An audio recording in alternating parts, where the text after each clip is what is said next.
So tonight, like every night on this program, we will bring you facts without fear, without the politics of panic running rampant in the country. We're going to give you perspective and context and data and information. So I've been working in global health for about 20 years, and my specific technical specialty is in health systems and what happens when health systems experience severe shocks.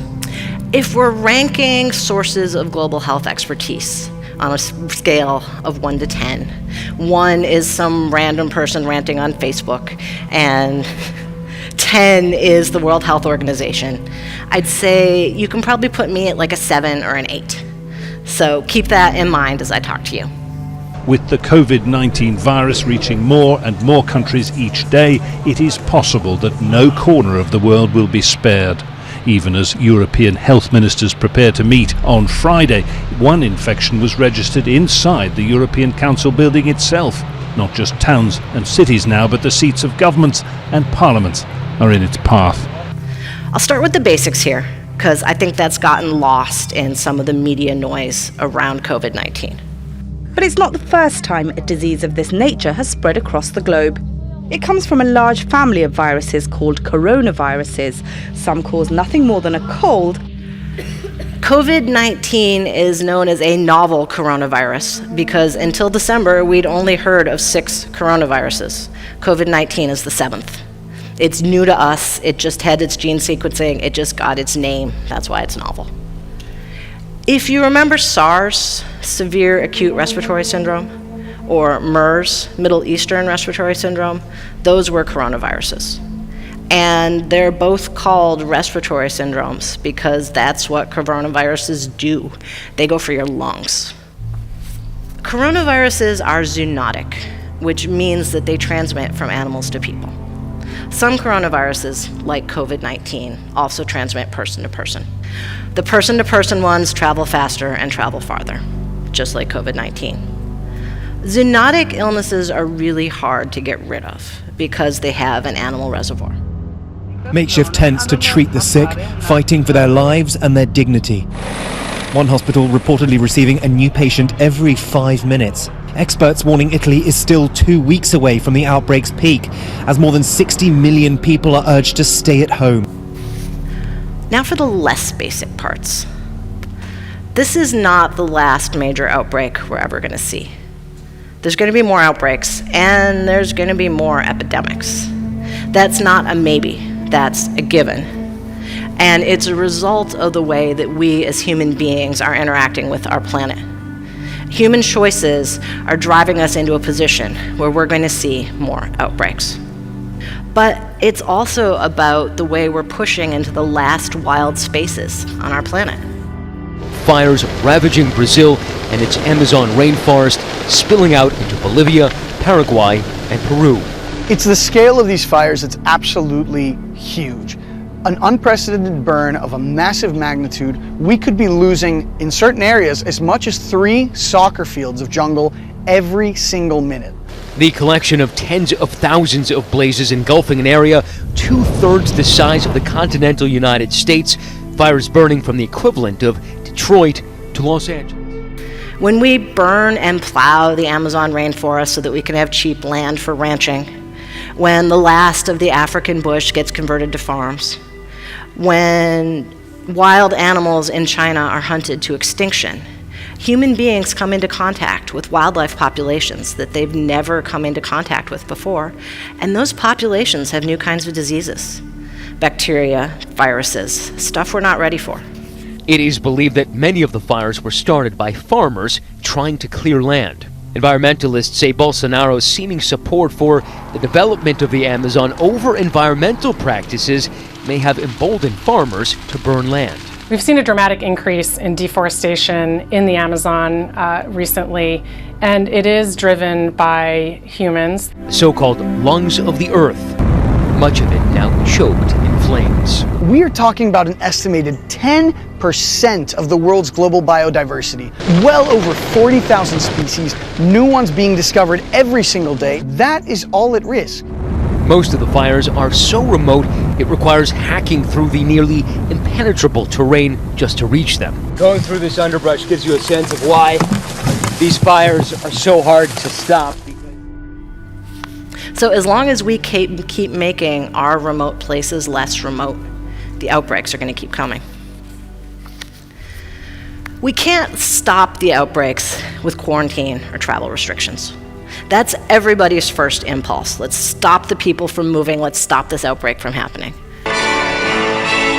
Overnight, Disney, ABC's parent company, announcing they are closing Walt Disney World in Orlando and Disneyland Paris through the end of the month, following the earlier announcement of Disneyland in California closing Saturday. We're dealing with the absolutely not only unforeseen and something on a level we have never seen in our lives. Now to the unprecedented shutdown of virtually all professional and college sports. The real world collided with the sports world, and in less than 24 hours, athletic competition around the country came to an unprecedented halt.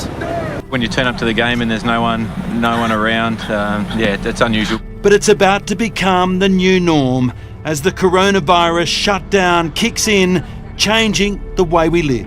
But the fact is, it's really hard to get a good quarantine in place. It's really hard to set up travel restrictions. Even the countries that have made serious investments in public health, like the US and South Korea, can't get that kind of restriction in place fast enough to actually stop an outbreak instantly. There's logistical reasons for that, and there's medical reasons. If you look at COVID-19, right now, it seems like it could have a period where you're infected and show no symptoms that's as long as 24 days. So people are walking around with this virus showing no signs. They're not going to get quarantined. Nobody knows they need quarantining.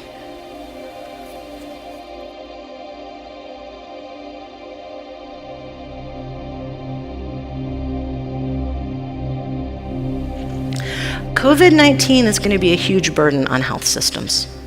I'm not going to talk about death rates in this talk because, frankly, nobody can agree on the COVID-19 death rates right now. But one number we can agree on is that about 20% of people infected with COVID-19 are going to need hospitalization. Our US medical system can just barely cope with that. But what's going to happen in Mexico? COVID-19 has also revealed some real weaknesses in our global health supply chains. Just-in-time ordering, lean systems are great when things are going well. But in a time of crisis, what it means is we don't have any reserves. If a hospital or a country runs out of face masks or personal protective equipment, there's no big warehouse full of boxes that we can go to get more. This is the most aggressive and comprehensive effort to confront a foreign virus in modern history. With 116 countries hit by the virus, the World Health Organization hit the alarm button, declaring coronavirus a pandemic. We have rang the alarm bell loud and clear. And in Australia, the Prime Minister announcing that Italy joins China, South Korea, and Iran on its travel ban list. Australians and foreigners with residency visas returning from Italy will face a 14-day self-quarantine. On Tuesday, EU leaders will meet to try to come up with a unified response. But they won't meet here in person in Brussels with its steadily growing infection rate. Instead, they'll be holding a teleconference. The circumstances of this unique crisis continue to evolve.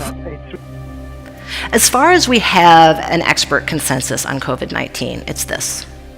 Here in the US and globally, it's going to get worse before it gets better. We're seeing cases of human transmission that aren't from returning travel, that are just happening in the community. And we're seeing people infected with COVID-19 when we don't even know where the infection came from. Those are signs of an outbreak that's getting worse, not an outbreak that's under control. It's depressing, but it's not surprising. Global health experts, when they talk about the scenario of new viruses, this is one of the scenarios that they look at. We all hoped we'd get off easy, but when experts talk about viral planning, this is the kind of situation and the way they expect the virus to move. We believe it will level off. We hope so. If everyone does their part, hopefully we will be able to get to the other side of all of this. Make no mistake, all viruses are dangerous, serious stuff. Make sure to keep an eye out for your older loved ones, your grandparents, your parents, those that perhaps have underlying medical conditions, immune compromise of some kind, COPD, lung disease. But in this country, we're not a country that lives in fear. We are the country that tackles problems head on. The facts are the facts. This is not a basketball issue. It's not an NBA issue. It's not a March Madness issue. This is a United States. This is a global issue. This would have been the 82nd year of the NCAA tournament, which had never been disrupted until now. That includes games being played during World War II, Nora, which was the last time we saw this type of mass sports cancellations.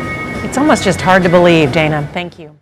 And don't nobody want their child to be sick, and don't nobody want to take that virus to their house. Parents with children at Treadwell Middle and elementary schools are not playing around. Many wiped their kids down, and some even sprayed them with disinfectant spray as they took them home Monday. And I wiped my children's backpack down when I got them out of school. Sure did. Gave them gloves. Sure did. Parents are doing this after they found out an employee who works at Treadwell Middle and Elementary came in contact with a person who tested positive for the coronavirus in Memphis.